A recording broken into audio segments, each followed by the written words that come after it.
E aí pessoal, tudo bem com vocês? Professor Giovanni aqui dando sequência a esse capítulo que fala de sentidos e saúde. E nessa aula vamos falar um pouquinho sobre drogas estimulantes, drogas que são psicoativas e drogas que são depressivas. Então, começando aqui pelas drogas que são estimulantes. Talvez você vai dizer assim, professor, o café é um estimulante? O café é um estimulante. Podemos dizer que o café, pelo fato dele ter a cafeína, age como um estimulante, uma droga estimulante, certo? É lógico que você tomar ali uma quantidade, né, de cafezinho não vai, assim, estimular tanto, mas existem cápsulas de cafeína que o indivíduo, se ele tomar de modo exagerado, pode inclusive causar uma taquicardia, então pode estimular demais ali o sistema, né, e acabar causando uma sobrecarga. Quando a gente fala de drogas estimulantes, você tem aqui, por exemplo, o fumo. O fumo age, né, por conta da nicotina como uma droga também estimulante. Então veja, você tem lá, né, benefícios ao parar de fumar. Quando a gente pensa em relação aos benefícios, vamos estabelecer aqui alguns benefícios. 20 minutos, a pressão sanguínea e a pulsação voltam ao normal. Importante, né? 20 minutos depois? Caramba, professor, já tem o benefício 20 minutos depois. Sim. 2 horas depois, o sangue fica livre da nicotina. 3.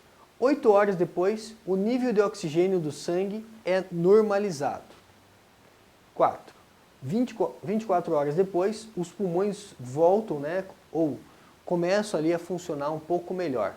Então, caramba, né, temos aí um resultado rápido em 24 horas. Veja que eu citei aqui 4 etapas em 24 horas. 48 horas depois, maior percepção de sabores e cheiros, porque o cigarro ele pode atrapalhar na percepção, né, por conta de substâncias químicas que tem, atrapalhar ali na percepção de sabor e de cheiro. 3 meses depois, melhora da respiração e da circulação sanguínea. 1 ano depois, o risco de infarto cai pela metade.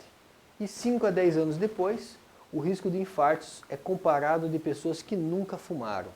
Então veja que, né, já que o fumo ele contém ali substâncias tóxicas, como é o caso da nicotina, mas outras substâncias que podem trazer consequências desagradáveis. Por exemplo, eu não vou dizer que o cigarro causa câncer, porque não é correto dizer que cigarro causa câncer, mas eu posso dizer que ele pode causar câncer, certo? Então, veja que é um fator interessante, né, em relação aos benefícios de uma pessoa que pode, então, aí, decidir em parar de fumar.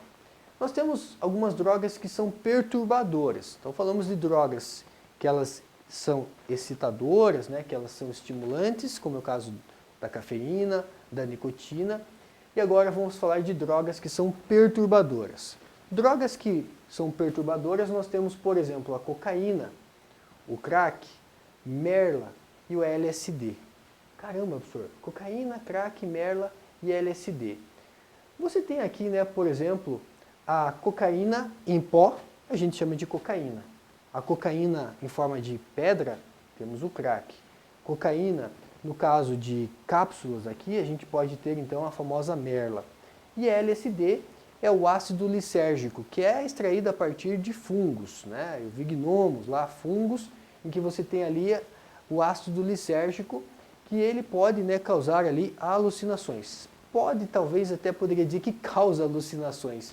Né, tem um efeito aqui muito forte alucinógeno. Inclusive, né, uma pequena dose de LSD pode ser fatal por conta de ser uma substância alucinógena ali, né, então tem que tomar muito cuidado. Né? Quando eu digo assim, tomar muito cuidado, o que é melhor? Melhor é assim, gente, nunca experimentar.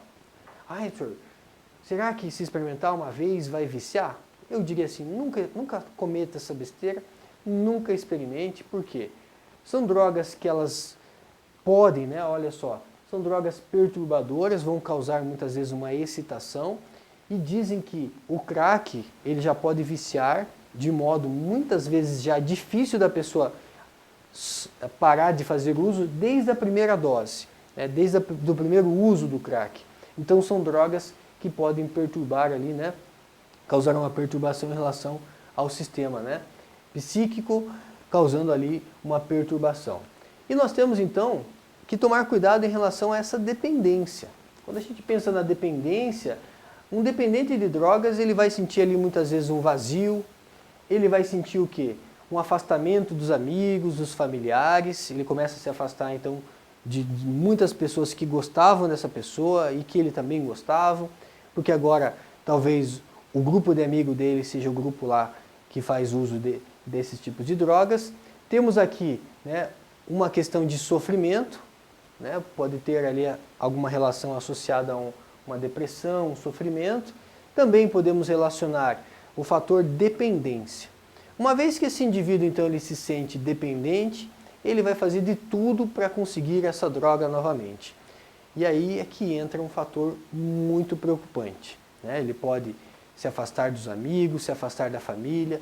A gente vê muitas pessoas em condições, né, assim, muito precárias, que você fala, meu, como que pode a pessoa chegar numa condição precária? É a dependência, gente. Então, qual é a dica que o professor Giovanni pode dar para vocês? Olha, eu não vou economizar no tamanho da letra, né? Então, tenha atitude. Nunca, nunca experimente. A palavra droga está aí, né? Nunca experimente. Não tenha essa curiosidade. Tem tanta coisa boa para a gente fazer, né? Do que experimentar uma droga que pode acabar com a nossa vida. Então, dica, nunca experimente. Ah, será que é legal? Não, não é legal. Tenha certeza que não vai ser legal, tá? Não vai ser legal porque ela pode acabar com a vida de uma pessoa. Então, dica do professor aqui, tenha atitude, né? Ah, mas o meu amigo me forçou. Não, ninguém vai te forçar. Ah, meu amigo me ofereceu. Não, né? Tenha atitude. Por isso, tenha atitude, nunca experimente. É a melhor decisão que se pode tomar na sua vida. Combinado? Tá aí um combinado entre a gente, né? Não tenha curiosidade, nunca experimente. Não é legal. Acredite, né? Que é uma coisa que pode acabar com a vida de uma pessoa e de uma família inteira, né? Porque às vezes se vê uma família inteira tentando lutar para salvar a vida de um filho que está nas drogas, a vida de um irmão que está nas drogas. Então, melhor evitar, né? Tendo atitude e nunca experimentando. E aí nós temos o que, né, gente?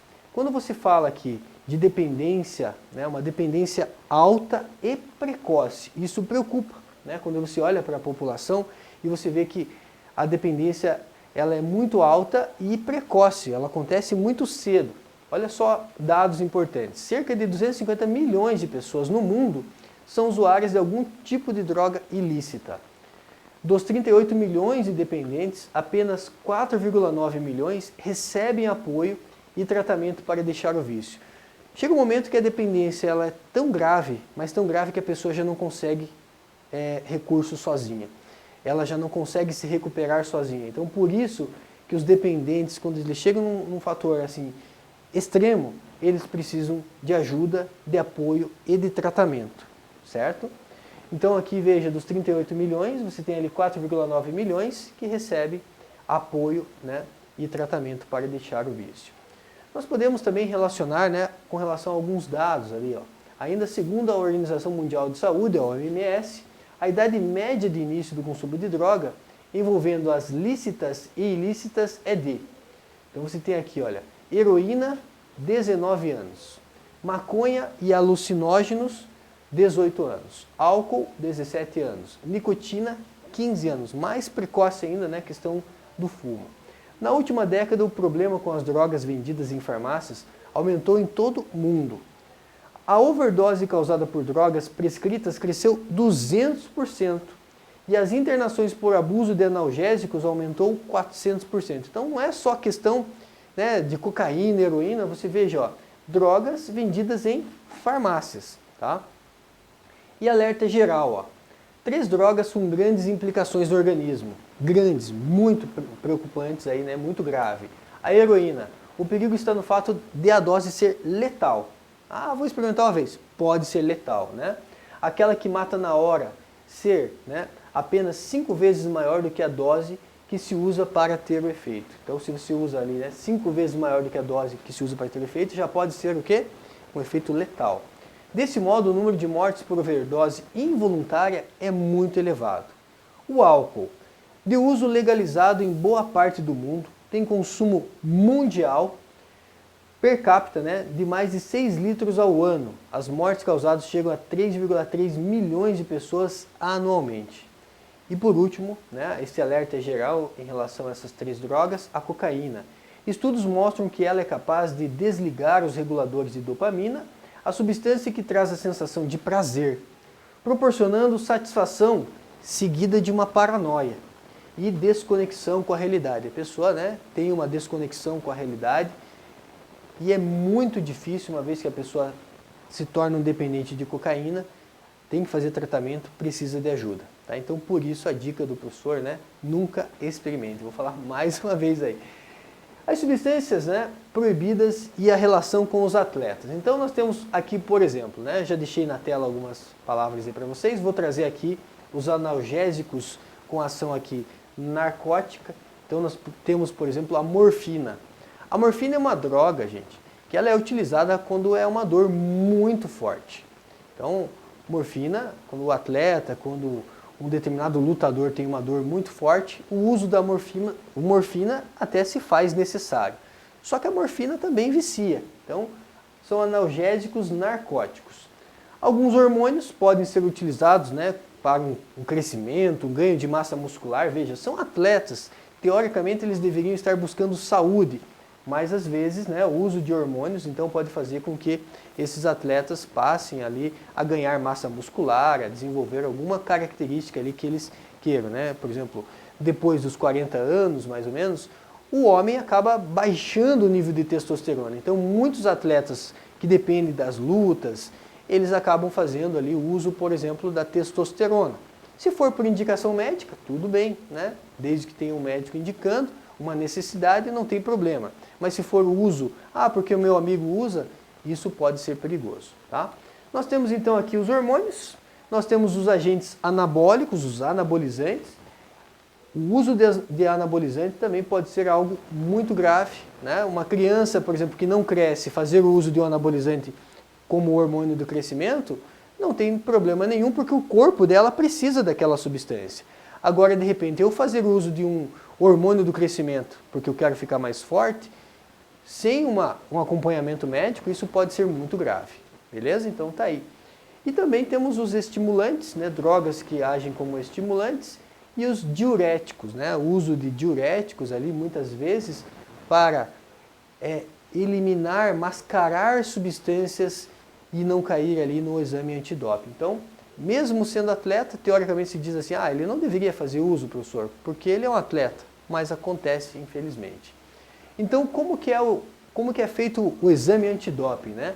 Ele acontece logo depois das provas. Então, imagine que um atleta faz lá participa de uma prova, e logo depois de uma prova, não são todos os atletas, dependendo da prova, que fazem aquele teste, é meio que um sorteio.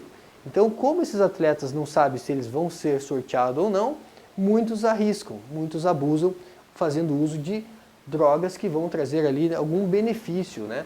Quando a gente pensa num doping, alguma droga é estimulante, que vai trazer alguma vantagem, por exemplo, num ganho de oxigenação para esse atleta.